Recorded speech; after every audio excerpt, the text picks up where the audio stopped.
Video kana hundi keessan ilmaan Oromoo taatanii share gootan malee akka biran kunne.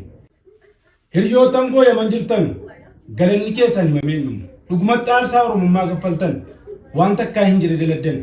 Isinii nan boone baay'ee galatoomaa. Oromoon eessayyuu jiraattu. Video kana hundi keessan ilmaan Oromoo taatanii share gootan malee akka biran kunne. Share'inis aarsaa dandeettii ofiitiin kaffalanuu jechuudha. Nam tokko Oromoo taatee share gootu malee biran kutin. Egaa baay'een gammade wanti na gammachiise maal beektanii sagaleen kan koo dhaga'ame sababa kootiin sababa an sagalee ta'uutiin lubbuun nama Oromoo tokko baraaramuun anaaf galata guddaadha. Baay'ee na gammachiisa. Ittiin aansee intalidheen gadda'an viidiyoo sii fidee Tigireen akkasitti tumaattu hadda Oromoo harka jirti. Mee viidiyoo kana isa siineen gadi tumamaa turtes isa siin bakka siin amma jirtus immoo walumaan ilaallu.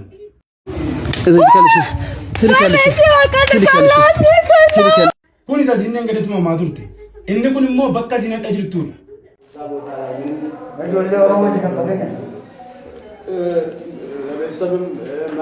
Egaa hadda ilmaan Oromoo harka jirti. Baasanii jiran hagalatooman galata guddaadha kun.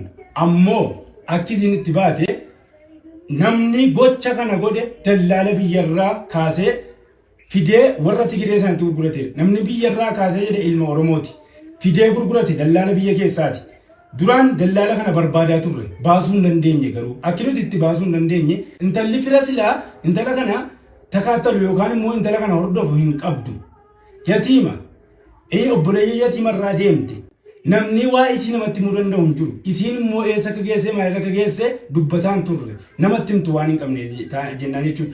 Deemtee daladdeenaa kaffaltaa jedhee intala kana baasee geesse Tigireetti gurgurate. Warri Tigiree immoo maallaqa ofiitiin bitatanii maallaqa ofii irraa buufachuudhaan jedhanii akkasitti tumuu jiran.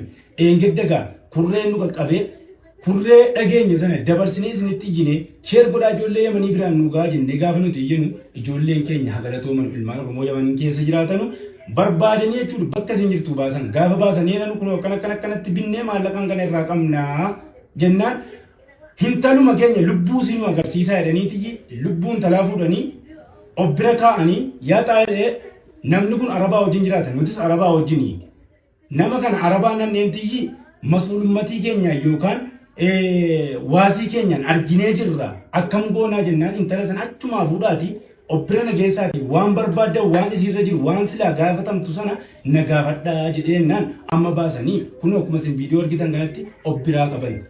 Kan osoo hin taane kun sardameetan galateeffachuudhaaf gammachuun itti dhaga'ame ibsachuudhaaf dhufe. Sagalee koo kana sheer godhaa waliin gaati intala kana etuu ganaa suudii huduuda suudiitti ol deemuu hin taane ganaa fuula sii dura waa meeqatu jira daangaa jabaatu jira lolatu jira waan balaa hedduutu jira. Ol baatee akkasiin huduuda irratti ammas rakkoo biraa dhageesse yatiima haadhaaf abbaan irraa deeman sana duraan jijjiirameen ijoollee kanallee jijjiireettee biyyaa baatee ofii rakkoo kana sii mudate kana akkasiin haadhaaf abbaa taatee duraan guddisaatti irratti deebitee ammallee haadhaaf abbaa taatee guddiftuudhaaf kun eenyuun dhiba isin ilmaan Oromoo dhiba. Birriin 10 riyaalli 5 100 gargaarsa intala kana bira dhaabbannee waan isirra jirus kaffallee intala kana karaa gandaa deemnee yatiimaa guddifattu rabbii yoo sodaattan yoo namummaa qabaattan yoo oromummaa qabaattan isin hundinuu birrii 100 waan hin taanetti hin baamna. Birrii riyaala 50 riyaala 10 waan hin taanetti hin baamna borsaadhaa yoo bu'ee hin bade. Garuu immoo yoo kana kennite rabbiif jecha kan itti kennitu rabbiin biraa jazaa argatta. Akka lammummaatti immoo aarsaa lammummaa kaffalte galata qabdaa intala kana yatiima irratti deebisnee sila waan isin itti yatiima kana guddiftu goonee fi akkasiin biyyatti deebinu akkasiin biyyatti deebitu goonee intalli yatiima irratti deebitu kana maqaa oromummaatii fi maqaa namummaatiin isin gaafadha. Hadiraa sagalee koo kana argitanii biraan darbatina sheer naa godhaa wal biraan naagaa. Assalaamu alaykum wa rahmatullahi wa barakaatu. Ijoolleen Oromoo galata guddaa qabdu waan inni isiniin jedhee galateeffadhee fixu hin qabu bakka jechannaa hanqata. Egaa yeroo waa wayii gammada waan jedhamtu nama harkaa badaa dhugaa rabbii galatoomaa ulfaadhaa galata malee waa biraa waan isinii gochuu isiniif kaffaluu danda'u hin jiru. Assalaamu alaykum wa rahmatullahi wa barakaatu.